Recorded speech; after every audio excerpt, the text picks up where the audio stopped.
အားလုံးမင်္ဂလာပါဒီနေ့မှာတော့ကြက်သားစီစဉ်လေးတူတူလှုပ်ရှားလိုက်ရအောင်နော်အသားစီစဉ်လုပ်တဲ့နေ့ကအမျိုးအစားအများကြီးရှိပေမဲ့ကျွန်တော်လုပ်တဲ့ပုံစံလေးအတိုင်းကိုပဲ share လုပ်ပေးသွားမှာဖြစ်တယ်ပေါ့နော်ပထမဆုံးကြက်သားကိုရေပြောင်းဆေးပြီးရင်တော့အရသာအတွက်ကြက်သားမှုရဲ့စားနှင်းငယ်ထည့်ပြီးတော့နှံ့ဆက်အောင်နေပေးသွားမှာဖြစ်တယ်ပေါ့နော်ပုံမှန်ကြက်သားစီစဉ်လို့ရှိရင်တော်တော်များများကကြက်သားရေကုန်လေးခွာလိုက်ကြရပါတော့ကျွန်တော်ကတော့အရေကုန်မှာစားခြင်းတဲ့အတွက်ကြောင့်မလို့အရေကုန်မှာထည့်ပြီးတော့အရသာဝင်အောင်နေထားလိုက်ပါတယ်ကြက်သားတွေကိုအရသာဝင်အောင်တရုံချင်းစီစိတ်ရှိလက်ရှိနေပြီးသွားပြီဆိုရင်တော့တနားရီလောက်ထပ်ပြီးနှပ်ပေးထားလိုက်ပါမယ်ကြက်သားစီစဉ်လုပ်တဲ့အခါမှာကြက်သားတစ်ဖက်ချင်းစီကအရသာရှိနေဖို့ဆိုရင်အချိန်ကြာကြာလေးနဲ့နှပ်ပေးထားဖို့လိုပါတယ်ကြက်သားတွေကိုအရသာစိတ်ဝင်အောင်နှပ်ပြီးသွားပြီဆိုရင်တော့အနံ့ရသာပိုမွေးအောင်လို့ကျွန်တော်ကတရုတ်မဆလာနဲ့ငယ်ဂျင်မှုန့်နဲ့ငယ်ကိုလည်းတရုံချင်းစီအရသာဝင်အောင်နေပေးလိုက်ပါတယ် spices တွေအနေနဲ့ကတော့ကိုကြိုက်တာထည့်လို့ရပါတယ်ကျွန်တော်ကဒီထဲမှာဆိုလို့ချင်းတရုတ်မဆလာနဲ့ငယ်နဲ့ဂျင်မှုန့်ကိုသုံးတာပါတယ်အဲ့ဒီအစားကိုကမဆလာနဲ့ကြိုက်တယ်ဆိုရင်အိန္ဒိယမဆလာကိုသုံးလို့လည်းရပါတယ်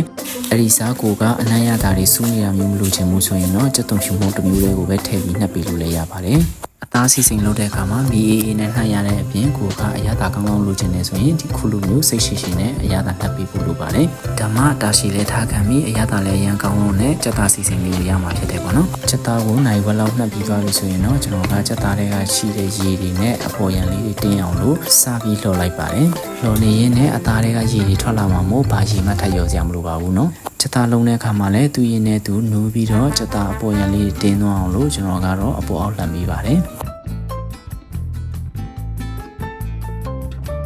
ချက်သားတွေကိုတော့ရေဆူပြီးခန်းသွားတဲ့အထိတည်ပြီးတော့မှဖြစ်တယ်ပေါ့နော်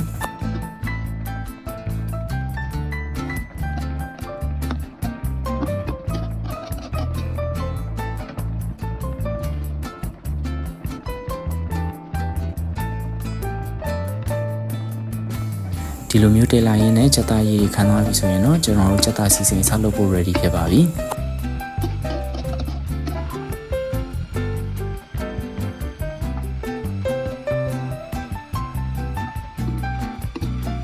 အားလုံးပြီးသွားပြီဆိုရင်တော့လှော်ထားတဲ့ချက်သားတွေကိုစီစဉ်မဲ့အိုးတွေကိုပြောင်းထည့်လိုက်ပါမယ်ပြီးတဲ့အခါမှာမီအေးအေးလေးနဲ့စပြီးတော့တည်ပါတော့မယ်ချက်သားစီစဉ်လုပ်တဲ့အခါမှာကိုကစီအများကြီးတောင်းအောင်မှာဖြစ်တဲ့အတွက်ကြောင့်မလို့ကိုစိမ်မဲ့အိုးတဲ့ချက်သားတွေကိုစီစီရေးလေးထည့်ပေးဖို့လိုပါတယ်ကျွန်တော်ခုသုံးမယ့်အိုးကတော့လျှက်စီကိုဖြစ်တဲ့အတွက်ကြောင့်မလို့အပူချိန်နဲ့ငယ်တက်လာမျိုးတော့ရှိတတ်ပါတယ်ချက်သားတွေထည့်စီပြီးွားပြီဆိုရင်တော့စီကိုချက်သားတွေမြုပ်တဲ့အထိစထည့်ပါတော့မယ်ကျွန်တော်ကတော့ချက်သားစီစဉ်လုပ်တဲ့အခါမှာအနံ့ရသားတွေပုံမွေးအောင်လို့ပဲစီတစ်မျိုးလေးကိုပဲအဓိကထည့်သုံးပါတယ်ချက်သားစီစဉ်လုပ်တဲ့အခါမှာမီအေးအေးလေးနဲ့နှံ့အောင်ဖြစ်တဲ့အတွက်ကြောင့်မလို့ကျွန်တော်ကတော့100ဒီဂရီလောက်ကိုပဲထားပြီးတော့စတင်ထားပါတယ်ချက်သားစီစဉ်လုပ်တဲ့အခါမှာစီထဲမှာပူပေါင်းလေးတွေတက်လာတာမျိုးစီအနှဲငယ်ပွက်လာတာမျိုးတွေတော့ရှိတတ်ပါတယ်တင်နေရင်းနဲ့စီဆူလာတဲ့အခါမျိုးမှာဆိုရင်တော့ကိုကမီးပူချိန်ကိုထပ်လျှော့ဖို့လိုအပ်ပါတယ်ကျွန်တော်ဗီဒီယိုထဲမှာလည်းလက်တွေ့မြင်ရမှာပေါ့နော်ချက်သားစီစဉ်လုပ်တဲ့အခါမှာအမြုပ်လေးထားလာတာကတော့တခြားမဟုတ်ပါဘူးเนาะ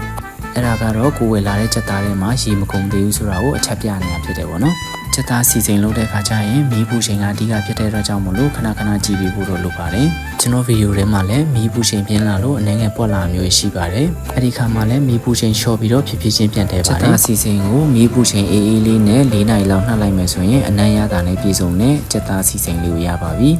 ကြည့်ရှုပေးကြတဲ့တယောက်ချင်းစီတိုင်းကိုလည်းကျေးဇူးအများကြီးတင်ရှိပါတယ်